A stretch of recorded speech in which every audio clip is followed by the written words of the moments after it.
Bom dia a todos, bem-vindos a mais um webinar. Jens, por gentileza, quando você desejar começar, fique à vontade. Estou pronto, vou começar. Sehr geehrte Damen und Herren, willkommen beim 5. von 7 Webinars unserer Reihe Geschäftsmöglichkeiten und nachhaltige Entwicklung im brasilianischen Energiemarkt. Mein Name ist Jens Jürgen, Geschäftsführer der MAN Energy Solutions in Brasilien. Als Vizepräsident der Deutsch-Brasilianischen Handelskammer in Rio de Janeiro leite ich auch die Arbeitsgruppe für Oil und Gas und Energy Transition. Vielen Dank für Ihr Interesse. Heute im Webinar wollen wir darauf aufmerksam machen, dass mit der Investitionspolitik der Petrobras viele neue Teilnehmer im brasilianischen Öl-, Gas- und Energiemarkt präsent werden, die eventuell andere Bedarfe und andere Beschaffungswege suchen als Petrobras. Daraus ergeben sich eine Vielzahl an Geschäftsmöglichkeiten, die von in- und ausländischen Unternehmen, vielleicht auch deutschen, genutzt werden können. Als kurze Einführung 2 Folien als Überblick. Aira, pode colocar slides.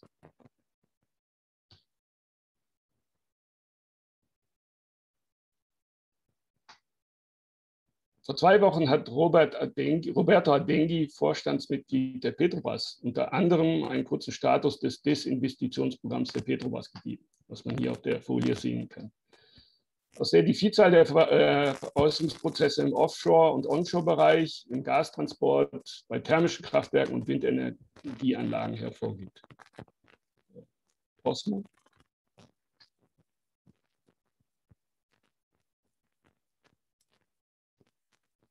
Próxima página, por favor. Durch die abgeschlossenen Prozesse haben sich bereits viele Firmen etabliert, die bisher in Brasilien nicht aktiv waren, wie Trident Energy, Perenco oder Mubadala Participações. In Zukunft werden wohl weitere hinzukommen, wenn die Prozesse abgeschlossen sind. Dies ist das Thema der heutigen Veranstaltung. Wir haben dazu 2 Sprecher eingeladen. Erster Sprecher ist Márcio Felix. In Brasilien muss man ihn fast gar nicht vorstellen. Vizepräsident aktuell der Nationalen Brasilianischen Organisation der Ölindustrie, UNIP, und Vorstand des Unternehmens Energy Platform, ein Unternehmen der Beratung im Energieportfoliobereich in Brasilien.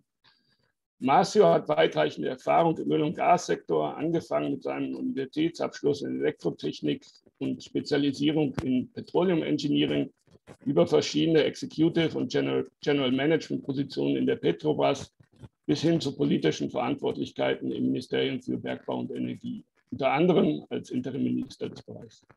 Márcio war auch Direktor im brasilianischen Petroleuminstitut IBP.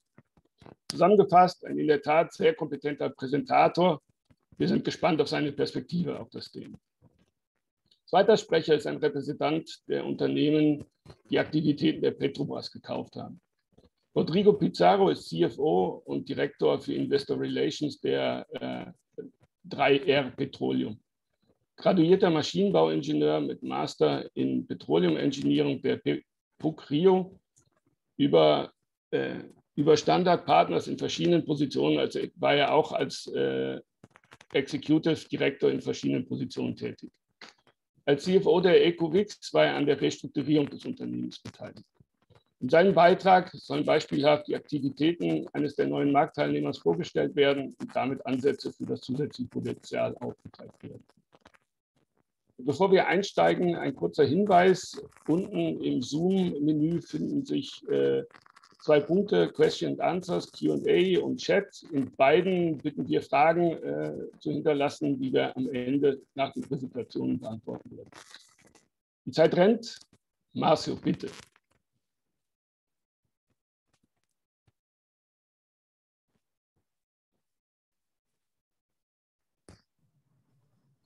Muito bom dia aqui no Brasil, boa tarde na Alemanha. É uma alegria estar aqui com vocês para discutir, para conversar sobre esse tema, né, que é o efeito da saída da Petrobras de vários negócios. Na realidade, isso não acontece sozinho, não é um fato que está isolado.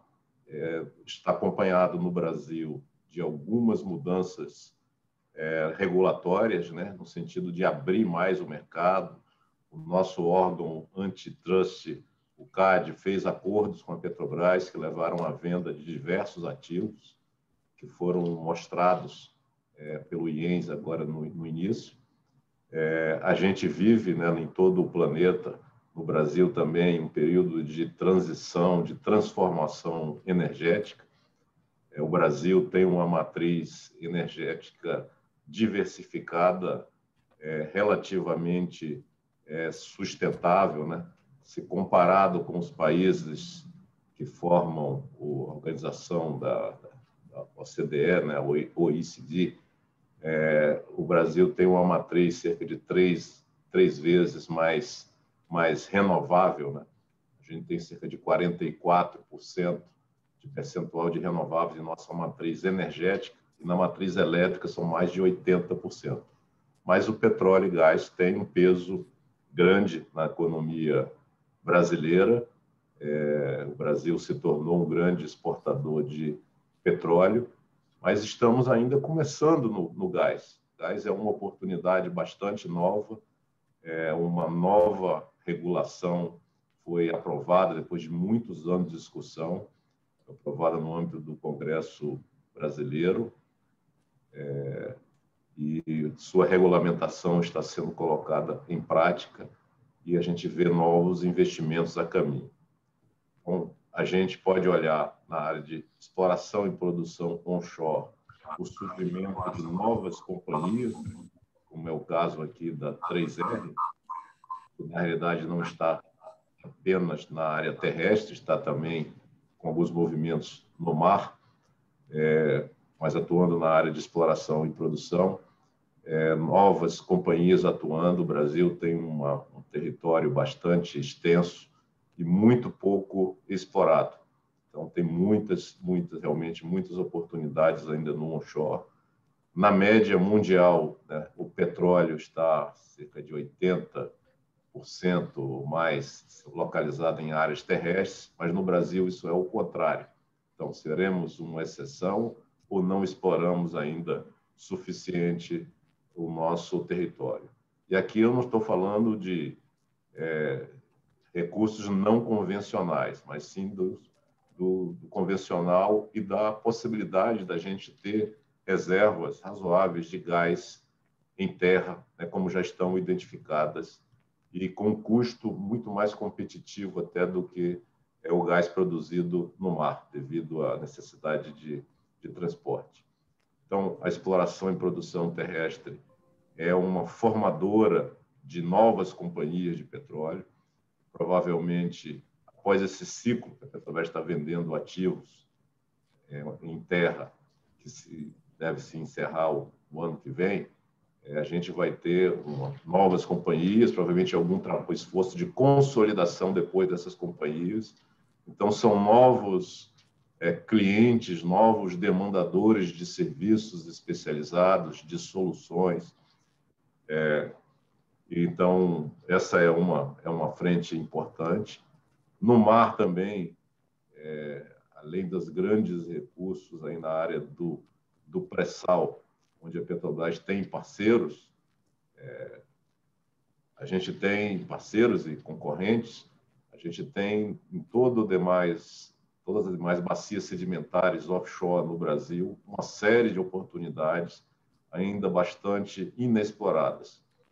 Então, novas companhias também estão chegando, olhando os desinvestimentos da Petrobras e o programa de oferta de áreas da nossa agência reguladora na área de petróleo, gás e biocombustíveis. Temos nascente uma indústria de gás no país. A Alemanha tem essa indústria bastante desenvolvida e, por exemplo, nós não temos no Brasil ainda estocagem de gás como um negócio. Então, essa é uma oportunidade. A infraestrutura, todo o midstream, uma série de gasodutos que ainda ocupam uma parte pequena do território brasileiro, mas essas infraestruturas foram vendidas ou estão em processo de venda por parte da Petrobras, como é o caso da empresa TBG, que faz o transporte do gás da Bolívia para o Brasil, dentro do Brasil, de São Paulo, né, nossa área econômica principal, até o extremo sul do país. A gente tem, então, muitas oportunidades. A gente não tem praticamente empresas de midstream fortes no Brasil. As empresas que adquiriram esses ativos, elas estão ainda operando com os contratos que a Petrobras tinha, usando a empresa da Petrobras, Transpetro, para até operar esses ativos. Então, o midstream é algo que tem oportunidades gigantescas de ampliação da infraestrutura, questão de estocagem, a possibilidade de projetos de CCUS, né, de captura e estocagem, utilização de CO2. A gente tem possibilidade de injetar gás, injetar CO2. Não sei se bom, alguém tinha levantado a mão.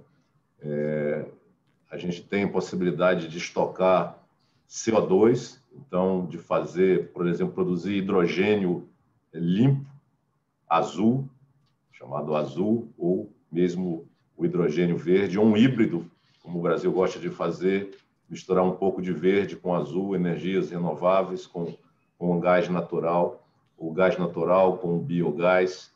A Alemanha também tem muitos projetos na área de biogás, de biometano, que podem se somar e fazer um merge aqui de combustíveis fósseis e renováveis numa transição energética suave.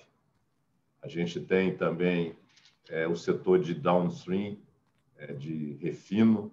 A Petrobras tem uma série de refinarias à venda. Ela está se concentrando basicamente na região sudeste do Brasil, mais especificamente em 2 estados, Rio de Janeiro e São Paulo. Então, tem várias refinarias à venda. Uma delas já, uma grande, né, da Bahia, já em fase final. Então, a gente vive uma transformação muito grande. O Brasil também passa por uma crise hídrica. Então, a nossa matriz elétrica, que é muito baseada em energia hidrelétrica, ela está tendo dificuldade, porque não tem água disponível suficiente para rodar essas plantas na sua plenitude. Então, a gente está precisando de novas fontes. Então, fontes renováveis, aí, como eólica e solar, estão crescendo a uma taxa muito elevada. A gente praticamente não tem energia nuclear. A energia nuclear é responsável por 1,5% da nossa matriz elétrica. É uma coisa quase que piloto, né? Mas temos pouquíssimo uso de carvão mineral na nossa matriz energética, mas nós temos o espaço também para produzir gás, para produzir energia elétrica a partir de plantas de gás quando necessário. Então, as refinarias precisam de novos produtos. O Brasil, por exemplo, demanda muito asfalto devido ao programa de concessões de rodovias, muita infraestrutura para ser construída no nosso país. E a gente tem, indo na cadeia aí do óleo e gás, o setor de gás química, petroquímica, fina, há muitas oportunidades, muitas necessidades. Também há uma grande empresa que está num processo também de buscar uma nova estruturação societária, né, que é a Braskem, que a Petrobras também tem participação. Então, a gente vê uma grande transformação. Ao longo dessa década, né, se a gente olhar de hoje, daqui a 10 anos, quando chegarmos a 2030, provavelmente o setor terá esse slide, essa lâmina apresentada pelo IENS no início, terá dezenas, algumas centenas de novos atores, e certamente vários atores diretamente vindo da Alemanha ou gerados a partir de investimentos alemães no nosso país, que são muito muito bem-vindos. Então, é uma década de oportunidade, de transformações, né? O Brasil é um país que tem seus paradoxos, né? Mas a gente tem algumas características ao longo da história de segurança jurídica nos negócios, nos investimentos, e isso faz com que a gente tenha empresas estrangeiras, aqui de origem estrangeira, há mais de 100 anos atuando no nosso país, algumas aí da Alemanha, e que a gente tem muito orgulho, que a gente sente como a gente reconhece como empresas brasileiras. Nosso país ele faz uma miscigenação das raças, a gente tem problemas, tem contrastes sociais muito fortes, mas, ao mesmo tempo, nós temos uma convivência harmônica entre as diversas raças, religiões, enfim, de todos os pensamentos. Então, o Brasil é uma terra da diversidade e, como tal, recebe muito bem a possibilidade de ter a inteligência, a tecnologia, a abordagem, um modelo de gestão alemão que nos influencia, né? Nós temos uma parte da nossa população de origem alemã, isso faz parte da nossa cultura, né? A gente também tem a nossa Oktoberfest, né? Então, a gente tem um pouquinho da Alemanha aqui no Brasil. Então, queria dizer que esses desinvestimentos da Petrobras, na verdade, abrem uma oportunidade sem precedentes, né?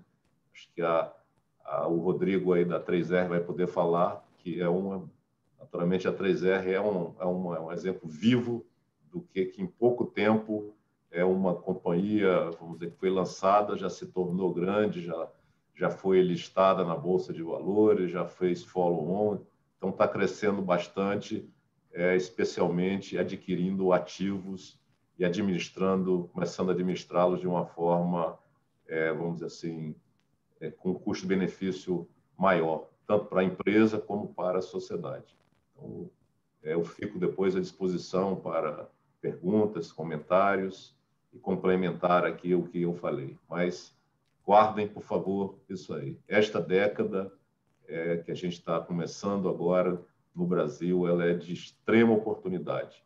A gente não sabe quem serão os vencedores lá em 2030, mas a gente sabe que há muito lugar no pódio para quem começar a trabalhar firme agora.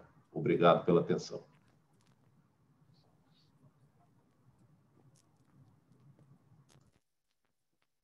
Márcio, muito obrigado. Tá, este resumo das perspectivas do Brasil, realmente, a gente enfatizou bem.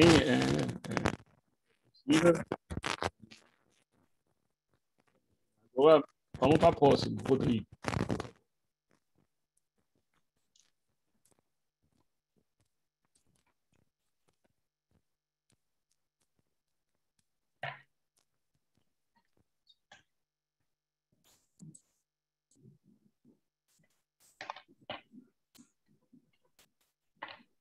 Bom dia a todos. Obrigado, Márcia, pelas palavras. Obrigado a todos pela presença e pela oportunidade de estar aqui contando um pouco da história da 3R, que com certeza é apenas um dos exemplos das empresas que vão poder se beneficiar do momento único hoje que nós estamos vivendo no Brasil, em função desse processo de desinvestimento da Petrobras. Realmente agora que a gente consegue realmente visualizar o potencial do que é essa quebra de monopólio de produção, tanto de ativos onshore quanto offshore, e o tamanho das oportunidades que passam a surgir para players independentes, como a 3R, como a empresa do Márcio, como outras empresas focadas em ativos já maduros em produção. E, obviamente, isso traz consigo uma série de oportunidades para prestadores de serviço, para outras empresas correlatas que estão localizadas próximo a esses ativos que estão em produção atualmente, mas que não viam investimento da Petrobras, pelo menos investimentos relevantes, na última década. Vou mostrar um pouco aqui, mas só o tamanho do portfólio da 3R, que é bem pequeno quando comparado com o tamanho do desinvestimento, a gente já tem um plano relevante de oportunidades, tanto para fornecedores quanto para empresas prestadoras de serviço das regiões onde a gente atua. Então, vou começar um pouco só contando a história da 3R, para que vocês localizem, né, qual é o contexto e qual é o plano de investimento da 3R. Ela é formada por profissionais com grande experiência no mercado de óleo e gás como um todo, em particular, profissionais com foco em produção. Nós temos 3 grandes executivos, que é o CEO, Ricardo Savini, que fundou a companhia, o Jorge Lorenzon, que é o nosso diretor de desenvolvimento da produção, e o Pedro Grijalba, que é o nosso diretor operacional onshore, que tem uma origem totalmente focada em redesenvolvimento de campos maduros, tiveram uma experiência longa nessa companhia chamada Pérez Compan, né? O Savini, por exemplo, viveu 10 anos na Venezuela, redesenvolvendo campos e fazendo exatamente o que hoje a gente está vendo na Petrobras, né? Vendo hoje no Brasil. Todas as companhias estatais na América Latina, PDVSA e outras empresas estatais passaram por esse processo de desinvestimento há 15, 20, 25 anos atrás. E hoje o que a gente vê no Brasil é exatamente o que se passou nesses países, há 2 décadas atrás, onde se consolidaram cerca de 5, 6, 7 empresas por país, aproveitando essas oportunidades que surgem quando uma empresa muito grande passa a vender ativos que deixam de ser core para aquele porte de empresa, porém é o core da 3R, era o core da Pérez Compan, é o core da PetroRecôncavo, da ENP, enfim, de todas as empresas que vêm surgindo a partir dessa oportunidade. Como o Márcio mencionou, a gente já teve, desde 2019, uma trajetória de crescimento muito grande. Nós já tivemos 6 aquisições de ativos da Petrobras, que totalizam cerca de 19 mil barris de óleo equivalente em produção. Fizemos o IPO da companhia em novembro do ano passado. Em abril desse ano, nós concluímos o follow-on mais rápido da história da B3, entre o intervalo entre um IPO e um follow-on, e estamos aqui num processo ainda intenso de participar em outras oportunidades do desinvestimento da Petrobras. Aqui a gente traz um pouco o que é o core de uma companhia como a 3R. Nossa intenção é ampliar fator de recuperação a partir do investimento em campos que estavam sob declínio ao longo dos últimos 10 anos, pelo motivo que eu mencionei, né? Falta de investimento, falta de foco da Petrobras. Aqui não é uma crítica, né? Realmente a Petrobras, ao longo de toda a sua história, ela teve um processo de exploração muito bem sucedido, o que a fez trazer cada vez oportunidades e desafios maiores, o que fez com que os primeiros campos que foram descobertos, que são esses campos que nós estamos adquirindo, eles passassem a não ser core para empresas como a Petrobras, né, que hoje já produz mais de 2,5 milhões de barris de óleo equivalente por dia, enquanto todo o onshore brasileiro, há cerca de 4 anos atrás, estava produzindo em torno de 200 mil barris de óleo equivalente. Então, realmente é uma diferença de escala muito grande, né, e é por isso que as grandes empresas passam por esse processo de desinvestimento.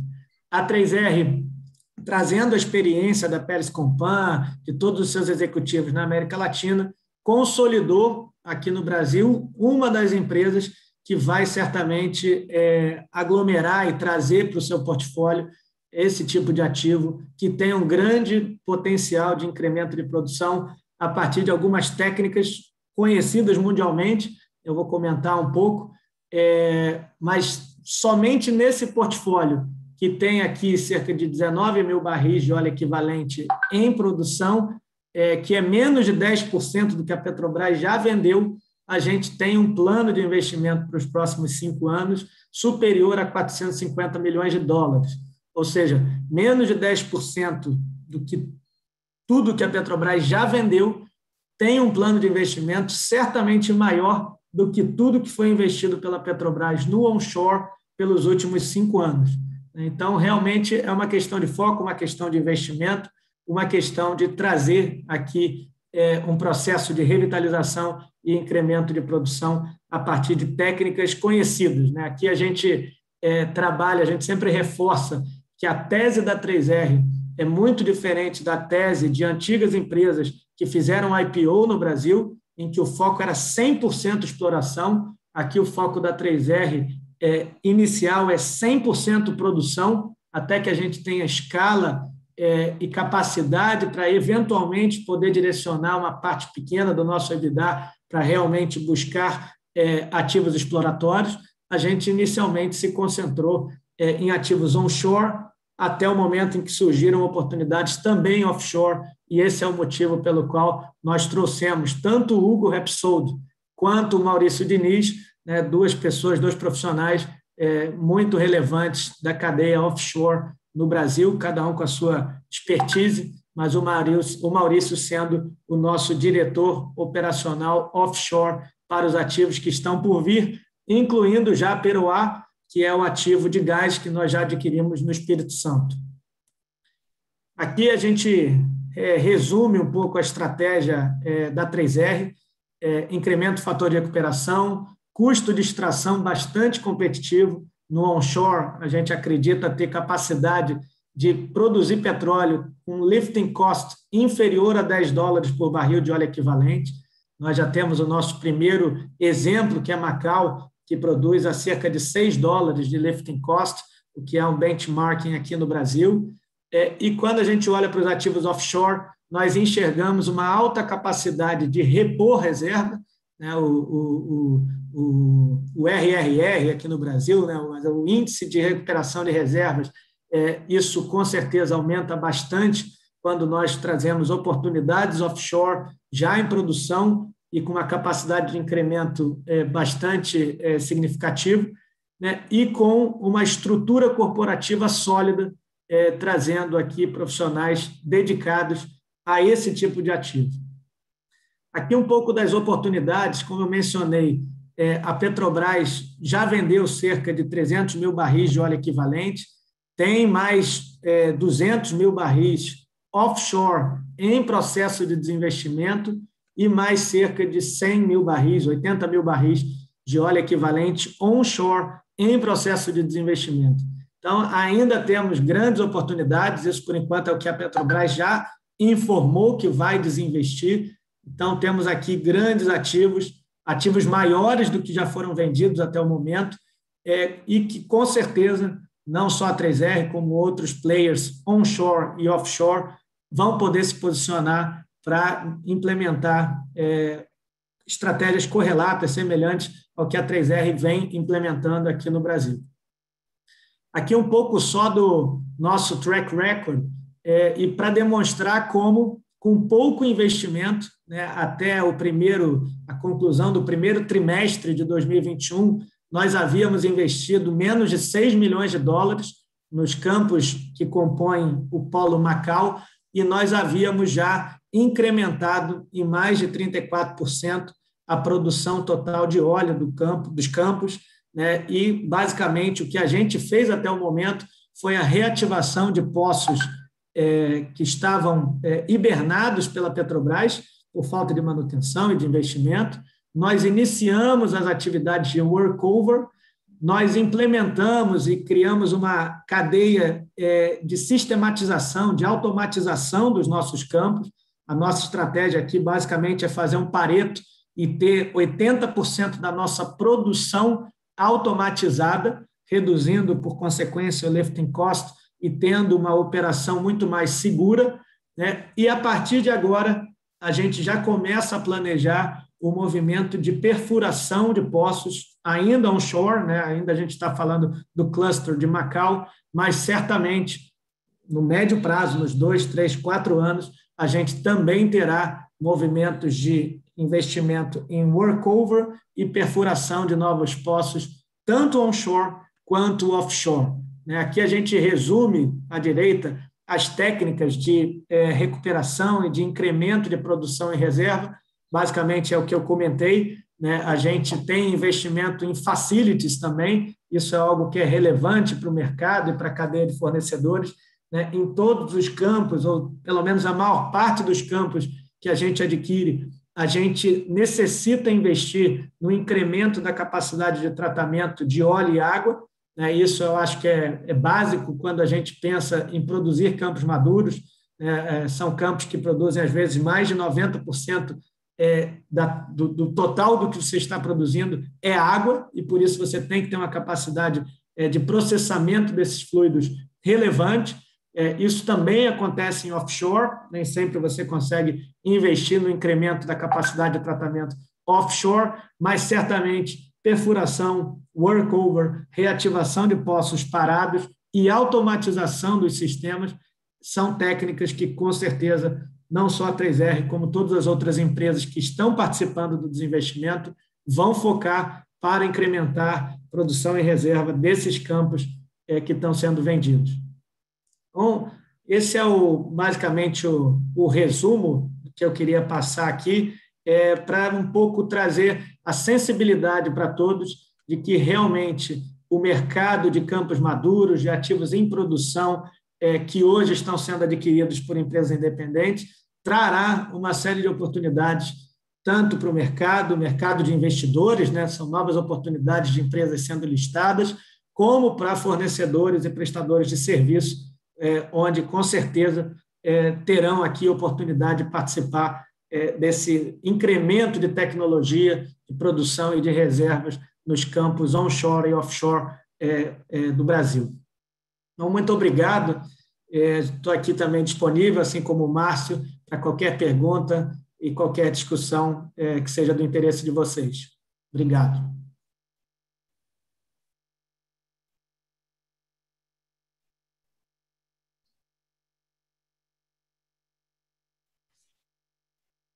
Rodrigo, muito obrigado. Vielen Dank für diese kurze Zusammenfassung. Ich glaube auch, den Teilnehmern sollte klar geworden sein, was durch das Desinvestitionsprogramm passiert, eben, dass Investitionen freigeschaltet werden, da wo Petrobras nicht mehr investiert hat und damit sich auch neues Potenzial zur Produktionssteigerung, aber auch für Lieferanten ergibt. Wir kommen jetzt zum Fragenteil. Im Prinzip gibt es eine Frage bezüglich der Lokalisierung in Brasilien, wie wichtig Lokalisierung ist.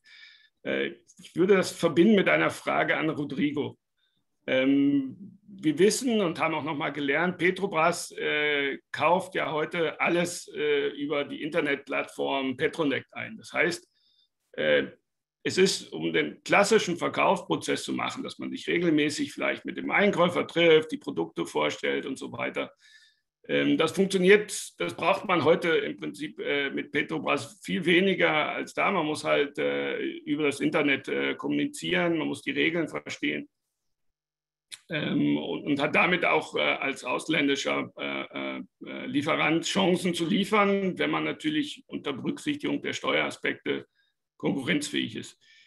Wie macht 3R Petroleum den Einkaufsprozess? Ist der auch schon vollständig auf Internetbasis oder ist es noch ein bisschen anders, dass man sich gezielt Partner sucht, sich mit Partnern unterhält, mögliche Lieferanten einlädt zu Ausschreibungen? Vielleicht können Sie das kurz erklären mit der Beantwortung der Frage, wie wichtig ist für 3R die Lokalisierung der Aktivitäten oder Lieferung. Obrigado, Jans, pela pergunta. Basicamente, a gente tem um processo competitivo para todas as contratações no Brasil.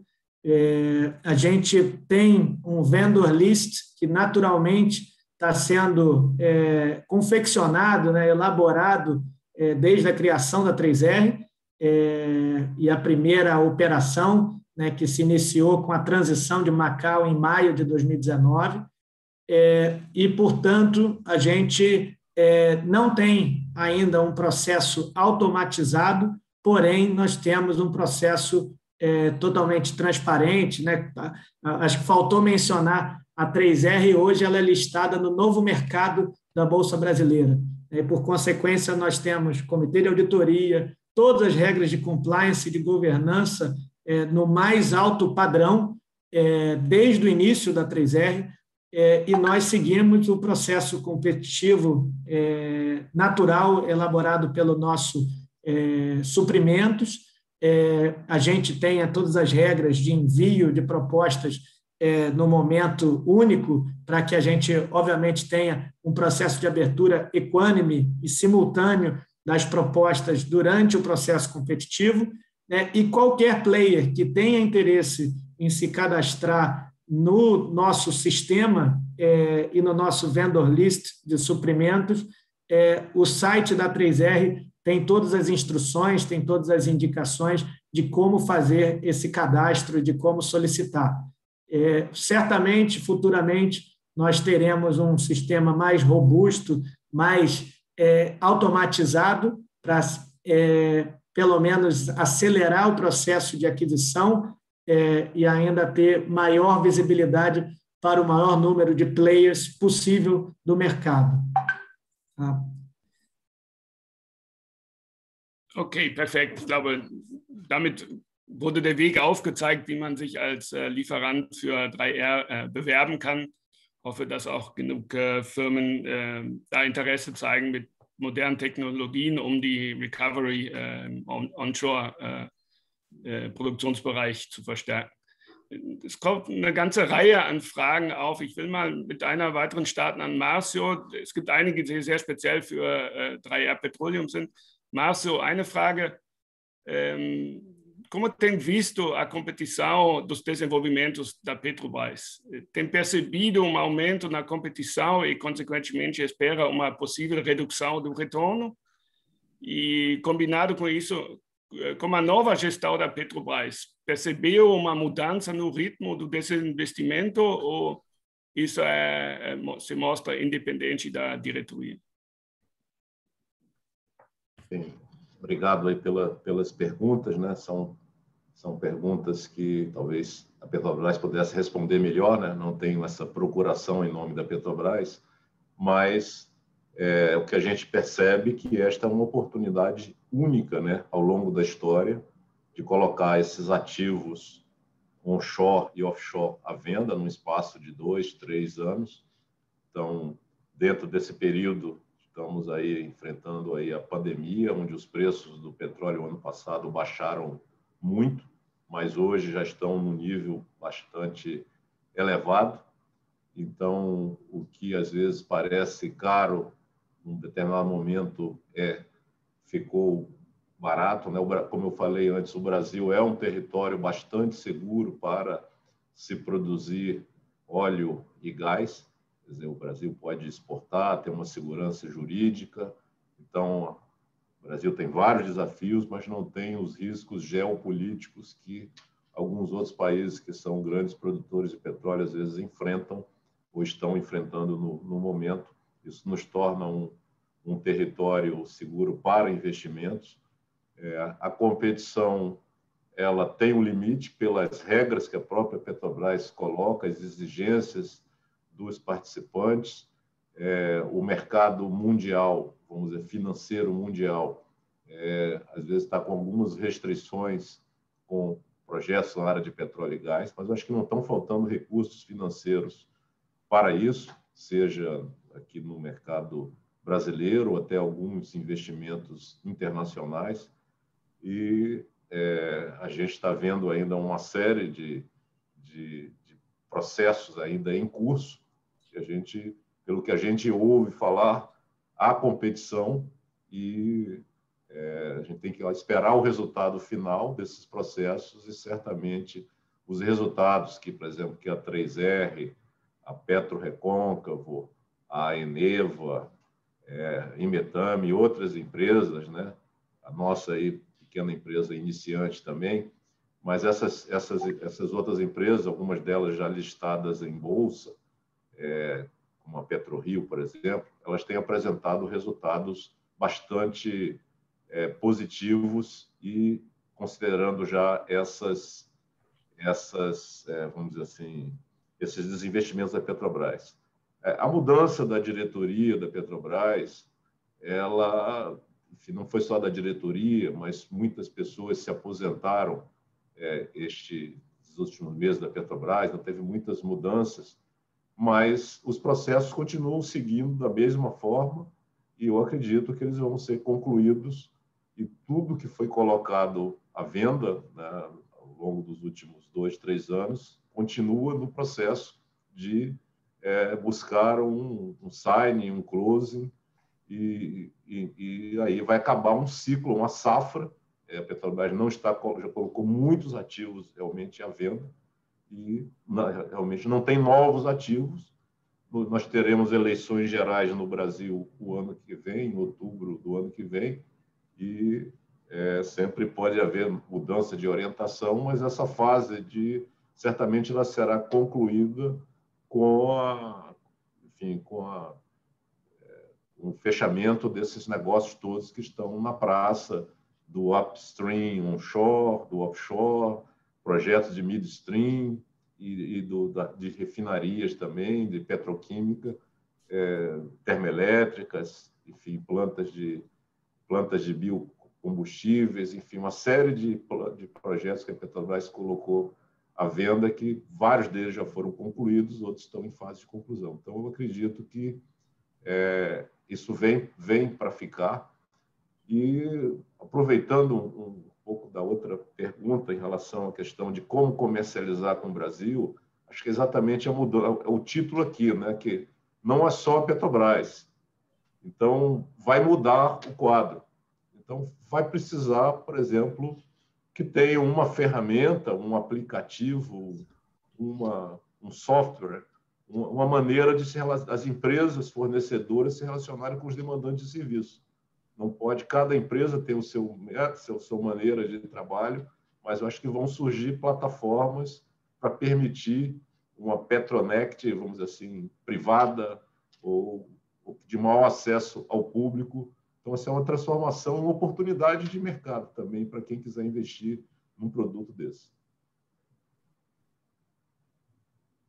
Marcio, vielen Dank auch für diese Antwort. Ich glaube, klar, dass Sie eigentlich davon ausgehen, dass das Investitionsprogramm weitergeht, weil es einfach auch strategisch und ökonomisch vollkommen Sinn macht für Petrobras. Wir haben im Chat eine ganze Reihe an Fragen, die mehr so am Makroprozess interessiert sind für 3R. Ich habe 2 Fragen, die ich kombinieren würde. Das ist zum einen die Frage, wann wird die Operation in den akquirierten Feldern starten, also Rio Ventura, Reconcavo, Peroa, Fazenda Belém. Und damit vielleicht verbunden die Frage, was ist die Strategie, die Recovery- und Revitalisierungsstrategie von 3R Petroleum? Gibt es eine bestimmte Politikstrategie zum Kauf von neuen Anlagen, neuen Pumpen, neuen Kompressoren, Case to Case oder ein mehr generalisierter Ansatz? Rodrigo, bitte. Obrigado, Jans. Sobre o prazo para nós iniciarmos a operação dos ativos, Macau, a gente já está operando desde 2020, outros polos na Bahia, Rio Ventura e Côncavo, nós iniciaremos a produção de Rio Ventura no curtíssimo prazo. Nas próximas 2 semanas, nós já estaremos operando os nossos ativos de Rio Ventura na Bahia. Recôncavo até o final desse ano, a nossa expectativa. Quanto a Peroá, que é o nosso ativo offshore, que é águas ainda rasas, porém com um campo em águas profundas, que é Malombé, a gente deve iniciar a operação também no 4º trimestre desse ano. Para cada campo, para cada conjunto de campos, nós temos uma estratégia e um plano de investimento associado. Eu convido a todos que têm interesse em avaliar o plano de investimento, que avaliem, verifiquem a nossa certificação de reserva de cada campo. A gente pode visualizar lá o tamanho dos investimentos e o tamanho do incremento de produção em reservas esperado pela companhia, que foi certificado por independentes, né, a Gaffney Klein e a Degollier Magnotto. E para cada um desses processos, naturalmente, a gente tem bombas, compressores, equipamentos, tanto de superfície quanto submarinos ou de poço. Então, eu vou dar alguns exemplos aqui. Nós já adquirimos mais de 10 bombas de produção, tanto de poço quanto de superfície, para o Polo Macau. E esse é um processo contínuo. A gente tem, tanto pelo workover, quanto pelas reativações dos poços que estavam parados, a necessidade de investir em equipamentos de poços, equipamentos de superfície, quanto para a perfuração de novos poços. Aí sim, os investimentos tornam-se ainda mais relevantes. Então, teremos oportunidades offshore de compras de árvore de Natal, compras de sistemas submarinos, compras de risers, compra de sistemas de superfície, de facilities, de separação água-óleo. Então, tudo isso, para cada ativo, já tem uma visão preliminar, que é o que está na nossa certificação de reserva, mas até o momento em que a gente for implementar o plano de investimento, certamente isso vai sendo refinado e detalhado. Tá? Aproveitando aqui, Jans, talvez uma pergunta que fizeram sobre a compra de ativos offshore, dado que os ativos onshore estão vendidos a múltiplos mais altos, como aconteceu em Polo Alagoas. Certamente,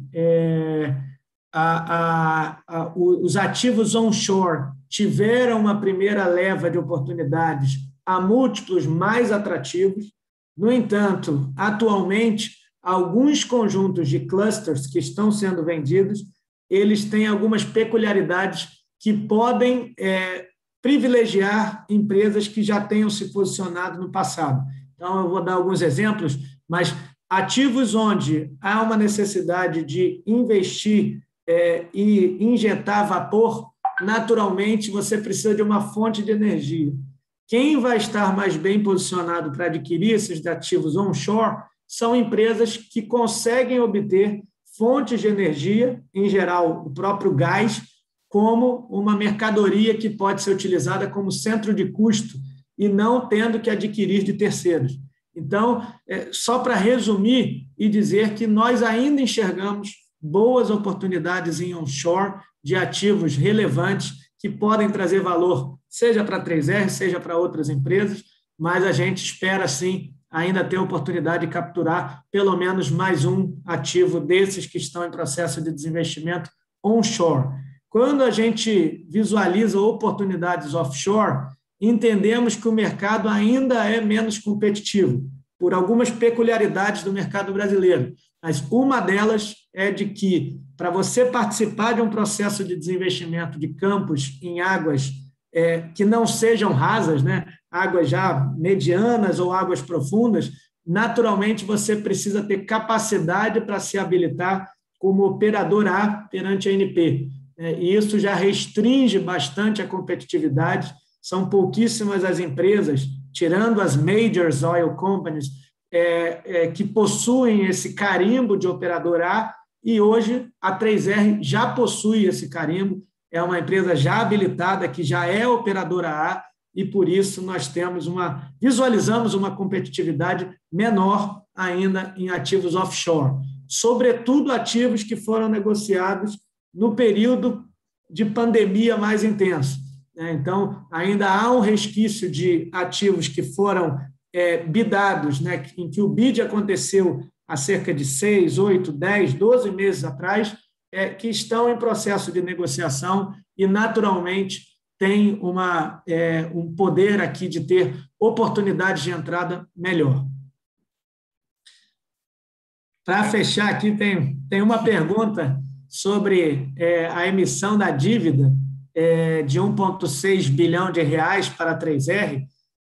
Naturalmente, como a gente apresentou ao mercado no nosso fato relevante, esse montante serve para refinanciar uma dívida existente na companhia, que foi obtida para a aquisição do Polo Macau, melhorando a estrutura de capital da companhia, reduzindo substancialmente o custo da dívida que foi obtido em um outro contexto, e, além disso, naturalmente, em todo esse processo de aquisição de ativos que nós fizemos, que foi concomitante pela companhia, implementado por meio de um IPO e depois de um follow-on, naturalmente, ninguém adquire ativos apenas com equity. É muito natural que qualquer empresa se posicione no mercado tendo uma estrutura de capital equilibrada, e a 3R não é diferente.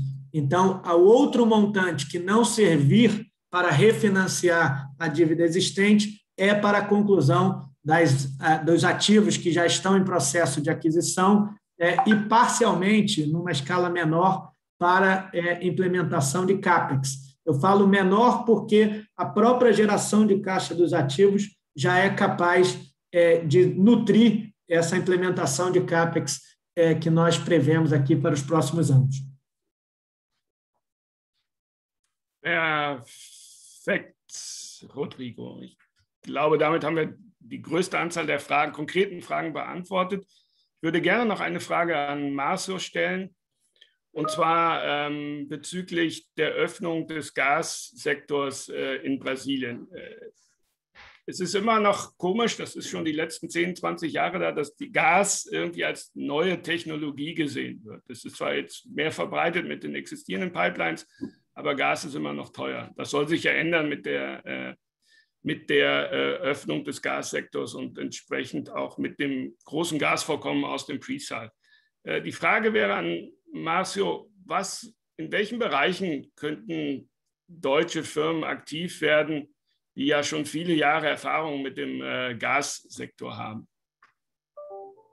Wie könnten Sie beitragen, diesen Sektor zu stärken in Brasilien? Bom, obrigado pela pergunta, Jens. Realmente, a Alemanha tem uma expertise, tem um conhecimento muito grande no mercado de gás, né? A Europa, né, a União Europeia, tem um mercado bastante integrado, né? Passou por várias transformações. As mudanças feitas no Brasil foram inspiradas no modelo europeu, que as empresas nacionais em cada país eram agentes dominantes. Isso está sendo feito no Brasil de uma forma, vamos dizer assim, negociada entre o nosso departamento antitrust, né, o CAD, e a Petrobras, né, o agente dominante, que está vendendo ativos. Foi aprovada uma nova lei no Congresso Nacional este ano, que já teve seu primeiro decreto regulamentador já editado, e, enfim, ela está em plena implantação. A gente ainda não tem, por exemplo, eu vejo que na Europa tem aplicativos para você estocar gás. Se quiser, você, como se fosse um móvel que você tem na sua residência, uma empresa pode estocar gás através de um aplicativo no telefone celular. Então, você pode... Então, a tecnologia existente, né, de operar no midstream, especialmente o conhecimento em termos de comercialização, a questão de transformar estocagem em um negócio, integrar biometano, biogás com gás natural. Então, eu vejo assim, uma transformação de conseguir...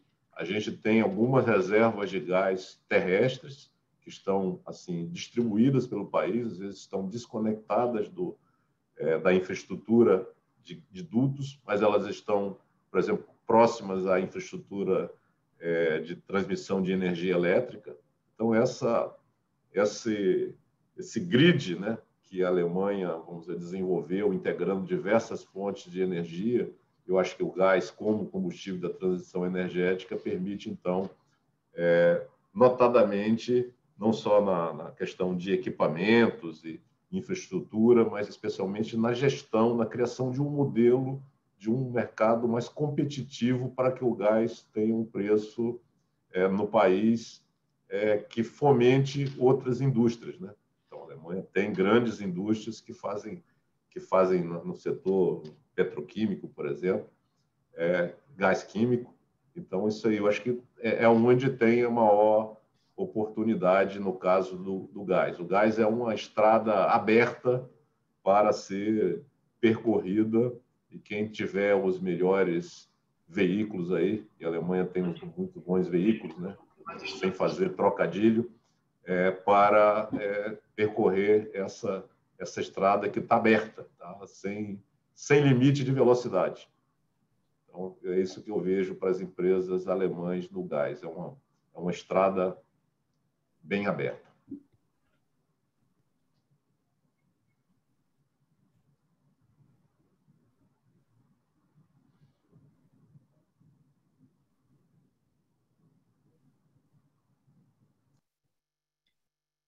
Jens, seu microfone está no mudo, não te escutamos. Der Klassiker. Vielen Dank, Marcio. Glaube ich, auch das nochmal ein wichtiger Hinweis und gleichzeitig auch eine Brücke für unser nächstes Seminar. Bevor wir da ein bisschen Werbung für machen, möchte ich mich bedanken ganz herzlich bei Marcio und bei Rodrigo, der relativ kurzfristig auch eingesprungen ist. Ich glaube, sehr viel beigetragen hat, das Thema ein bisschen zu beleuchten, das wir uns für heute vorgenommen haben. Und wir hoffen dann, alle weiteren wiederzusehen beim nächsten Seminar am 22. Juli, in 2 Wochen von hier, wo wir genau uns mit dem neuen Gasmarkt und den neuen Möglichkeiten, die sich daraus ergeben, beschäftigen wollen. Ich hoffe, Sie alle dann wieder zu sehen, wieder zu hören. Wir versuchen die restlichen Fragen, vielleicht kann Rodrigo die noch schriftlich beantworten. Ansonsten wünsche ich einen schönen Tag für Sie und bis in 2 Wochen.